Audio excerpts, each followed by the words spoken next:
இந்த slot house வந்து எலும்பு டண்டர் எவ்வளவு வந்துச்சு முனிசிபாலிட்டி லாபம் ரெவன்யூ 7.5 லட்சம் நினைக்கிறேன். 8.5 லட்சம் ஒரு வருஷமா 7.5 லட்சம் வந்துச்சுல்ல. பல கோடி ரூபாய் லாபம். இந்த பல கோடி ரூபாய் முனிசிபாலிட்டி நாங்கள் ரெவன்யூ கட்டிக்கிறோம். பீப் கணக்கார ரெவன்யூ கட்டிக்கிறோம். அந்த ரெவன்யூ பணத்தில் இந்த ஸ்லாட் ஹவுஸை ஹைடெக் ஸ்லாட் ஹவுஸாக கட்டு கர்நாடகாவில் ஒரு மாதிரி ஸ்லாட் ஹவுஸ் ஆக்கணும். முல்பாகல்காரன் வந்து இங்கே பார்த்து அங்கே கட்டணும். கோலார்காரன் பார்த்து ஸ்லாட் ஹவுஸ் அங்கே கட்டணும். அந்த ஒரு முன்மாதிரியான ஸ்லாட் ஹவுஸ் இங்கே கட்டணும். இது சம்பந்தமா புதன்கிழமை முனிசிபாலிட்டி தர்ணா புதன் வேலை தர்ணா போடுறோம். நீங்க எல்லாம் கோஆபரேட் பண்ணுங்க. ஸ்லாட் ஹவுஸ் ஹைடெக் ஸ்லாட் ஹவுஸா கட்டணும். டிஎஸ் தலித் சங்க சார்பா நாங்க தர்ணா போடுறோம். நான் சொன்ன அந்த ஸ்லாட் ஹவுஸ் பாருங்க, கோலாரில் கூட இல்லை. பிரிட்டிஷ் பீரியட்ல ஃபர்ஸ்ட் கேஜிஎஃப்ல தான் ஓபன் பண்ணுது. ஜான் டெய்லர் கம்பெனி ஸ்லாட் ஹவுஸ் ஏன் பண்ணாங்கன்னு சொன்னா சிலிக்கா ஸ்னோ வரும் அந்த காலத்துல. இப்போ கூட சிலிக்கா ஸ்னோ இருக்குது, டிபி இருக்குது, கேஜிஎஃப்ல டிபி இருக்குது. நான் நாளைக்கு போய் டிஎஸ் கிட்ட லிஸ்ட் எடுக்கிறேன் எவ்வளவு பேருக்கு டிபி கேஜிஎஃப்ல கம்பல்சரி அவங்களுக்கு சூப் கொடுக்கணும். அப்படி இல்லைன்னு சொன்னா ஹியூமன் ரைட்ஸ்ல நான் ரைஸ் பண்ணுவேன். நான் SC/ST கமிஷன்ல ரைஸ் பண்ணுவேன். கொரோனால டெத் எல்லாத்திலும் ஆச்சு. கேஜிஎஃப்ல டெத் கம்மி. இது காரணமே சூப் தான். வேணும்னா UN அறிவிச்சுக்கிறான். பார்க்கணும் UN என்ன அறிவிச்சுக்கிறான். சூப் ரொம்ப முக்கியம் கொரோனாக்கு. டவுட் இருந்தா கூகுள்ல போய் பாருங்க. என்னன்னு பாருங்க கூகுள்ல. சரி மட்டன் 250 ரூபாய் பண்ணுங்கப்பா.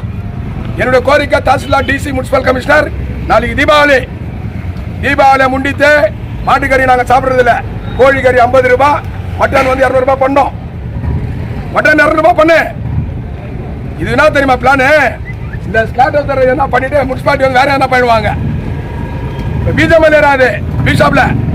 நாளைக்கு பிஜேமல் வந்து 12,000 ஏக்கர் வேற என்ன கொடுத்து அவன் எங்க போவான்? கோலார் டிஸ்ட்ரிக்ட்ல ஃபர்ஸ்ட் ஸ்லாட் ஹவுஸ் இருந்தாயா? இப்ப பங்கார்பேட்டில் கறிக்குது. கேஜிஎஃப் கார 250 ரூபாய், பெட்ரோல் 150 ரூபாய் போட்டு பங்கார்பேட்டில் போய் வாங்கணுமா? இவங்களுக்கு என்னோட கோரிக்கை நான் சொன்னா நொண்டி கூறதுக்கு சரக்கு சாக்குன்னா நம்ம சொல்றாங்க. நான் கேட்ட யாரையும் கிளீன் இல்ல, சுத்தல. மைனிங் ஏரியா நாரி நிக்குதியா? காவா முனிசிபாலிட்டி போய் கிளீன் பண்ணு ஃபர்ஸ்ட். மைனிங் ஏரியா டிரைனேஜ் நாரி நிக்குது, அங்க கூட கிளீன் இல்ல, கிளீன் பண்ணு. இவங்களுக்கு என்னுடைய வேண்டுகோள்னா கொஞ்சம் கிளீன் ஆகி. அச்சின்ஸ் ரோட்ல எப்படி பீப் தெரியுமா? பெங்களூர் அச்சின்ஸ் ரோட்ல, Shivaji Nagar art of city, அந்த மாதிரி நீங்களும் வச்சுக்கலாம். நான் வந்து டிஸ்ட்ரிக்ட் கமிட்டி ஸ்டேட் கமிட்டியை பேசிக்கிறேன். சமத்துவமா வாயிறு ஊழுது இப்பதான் பேசிக்கிறேன். இனிமே ஸ்டார்ட் பண்ணுவோம். பங்கார்பேட்டு ஜில்லா மட்டும் கோலார் மாவட்டம் DC ஆஃபீஸ் கிட்ட எங்களுக்கு போராட்டம் நடக்கும். தலித் அமைப்பின் சார்பாக கோலார் DC மீட் பண்றோம். அங்க கண்டிப்பா போராட்டம் பண்ணுவோம். இந்த ஸ்லாட் ஹவுஸை எந்த குறைந்து கொண்டு விட்டு கொடுக்கறது இல்லை. இதனால வந்து நாங்கள் ஹைகோர்ட் பொறுத்த தயார், சுப்ரீம் கோர்ட்டுக்கு பொறுத்த தயார்.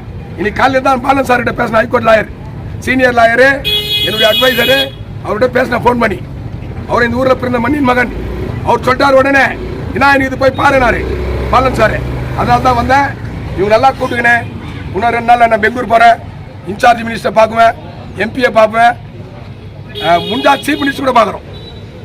என்ன இது ஆர்டிகல் 21 சொல்லுது ரைட் டு லைஃப். ஒருத்தர் சாப்பிட்றது, ஒருத்தர் வேலை செய்யறது, ஒருத்தர் தூங்குறது அவனுடைய உரிமை.